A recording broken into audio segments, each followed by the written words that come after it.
SLBC ప్రమాదం జరిగి 96 గంటలు గడుస్తున్నది. ఇంకా ఆచూకీ దొరకలే సిబ్బందిది. 13.6 కిలోమీటర్ నుంచి 13.85 కిలోమీటర్ల మధ్య మట్టి దిబ్బలే ఉన్నాయి. వాటిని తొలగిస్తే మరో 50 మీటర్లు టన్నెల్ కూలే ప్రమాదం ఉంది. ఈ సెగ్మెంట్ బ్లాకులు పగులని క్రాక్స్ను గుర్తించి హెచ్చరించిన ర్యాట్ హోల్ మైనర్స్. కానీ వీళ్ళేమో ఇక్కడ సహాయక చర్యలు చేస్తున్నారు. ఇక్కడనేమో బీఆర్ఎస్ దిగజారుడు రాజకీయాలు మానాలి అని చెప్పేసి ఈ కాంగ్రెస్ పార్టీ వాళ్ళు అంటారు.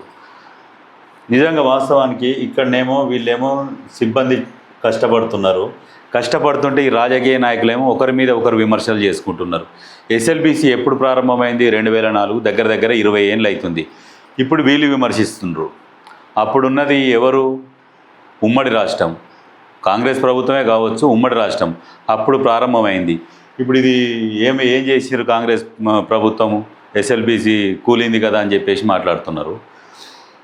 20 సంవత్సరాలు అవుతుంది అది స్టార్ట్ చేసి, ఇంకా పూర్తి కూడా కాలేదు. మొన్న కాళేశ్వరం కట్టి 3 ఏళ్ళు అయింది కాబట్టి కూలింది కాబట్టి వీళ్ళు అన్నారు. ఎంతసేపటికి ఒకరిపై ఒకరు విమర్శలు చేసుకోవడం తప్పితే వాళ్ళని ఎట్లా రక్షించాలి, ఏం చేయాలి అనే దాని గురించి మాత్రం పక్కకు పెట్టేస్తారు. ఇప్పుడు బీఆర్ఎస్ పార్టీకి కేసీఆర్ ఉన్నాడు, అట్లనే సేమ్ ఇప్పుడు కాంగ్రెస్ పార్టీకి కూడా ఒక కేసీఆర్ తయారైండు. ఎవరంటే మన పెద్ద మనిషి వెంకన్న. సేమ్ ఇక ఆయన ఏమేమి చేసిండో, ఆయన దినచర్య ఎట్లా ఉంటుందో ఈయన దినచర్య కూడా సేమ్ తయారైంది. ఆయన ఉద్యమం సమయంలో ఆమరణ నిరాహార దీక్ష చేసిండు, వెంకన్న కూడా ఆమరణ నిరాహార దీక్ష చేసిండు. కాకపోతే ఆయన బీఆర్ఎస్ పార్టీ ద్వారా కాంగ్రెస్ పార్టీకి నా పటేల్. సేమ్ ఎస్ఎల్బీసీ సొరంగము అది కూలి 2 రోజులు అవుతుంది. ఆ 14 కిలోమీటర్ దగ్గర అందరూ టెన్షన్లో అధికారులు పనిచేస్తుంటే అక్కడికి పోయి ప్రెస్ మీట్ పెట్టి వెంకన్న ఏమంటాడు? నీళ్లు వాటర్ కలిసినాయి అని.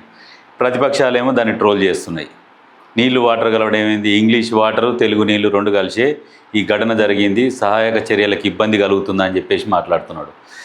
దీని మీద మన తీన్మార్ మల్లన్న కూడా సెటైర్ వేసిండు. కోమటిరెడ్డి వెంకటరెడ్డి గారిని అక్కడికి ఎందుకు తోలిరు సీఎం గారు?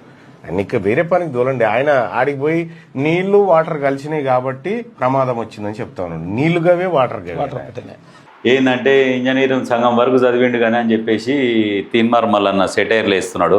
ఇంజనీరింగ్ సగం దాకా చదివిండు కానీ చదివినప్పటికి కూడా ఆ మనిషి చెప్తున్న మాటలకు ఓ సంస్థతో మాట్లాడేది ఉంటే.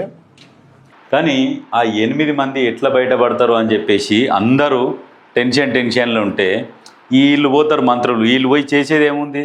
వీళ్ళు ఏమన్నా పోయి ఏమన్నా మట్టి తీసేది ఉందా, రాళ్ళు తీసేది ఉందా? వీళ్ళు పోతారు. వీళ్ళతో పాటు ఈయనకు సెక్యూరిటీ ఇంకొక 4-5 వీళ్ళని చూస్తేందుకు వస్తారు. ఇక అంతా హడావుడి. ఈ 10 మందిలో పాము చావదంటే గిట్లనే ఉంటుంది. వీళ్ళు పోయి చేసేది ఏముండదు.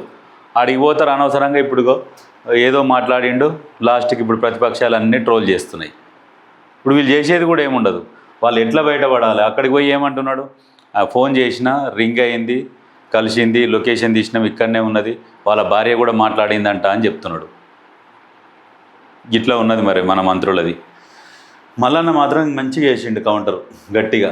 కాకపోతే ఇట్లాంటి వాళ్ళు జర కొంచెము ఒక మంత్రి పదవిలో ఉండి ఆచితూసి మాట్లాడాలి. ఏం జరిగింది ఏంది ముందు తెలుసుకోవాలి. వీళ్ళు ఏం చేస్తారు? ఎంతసేపటికి ఈ ప్రెస్ మీట్ పెడతారు, ఏదో ఒకటి మాట్లాడాలని మాట్లాడేస్తారు. మాట్లాడేసి ఇట్లా అల్లరిపాలు అయిపోతారు. సేమ్ ఇప్పుడు బీఆర్ఎస్లో కేసీఆర్ దినచర్య ఎట్లా ఉంటుందో మన వెంకన్న పటేల్ దినచర్య కూడా సేమ్ అట్లనే ఉంటుంది.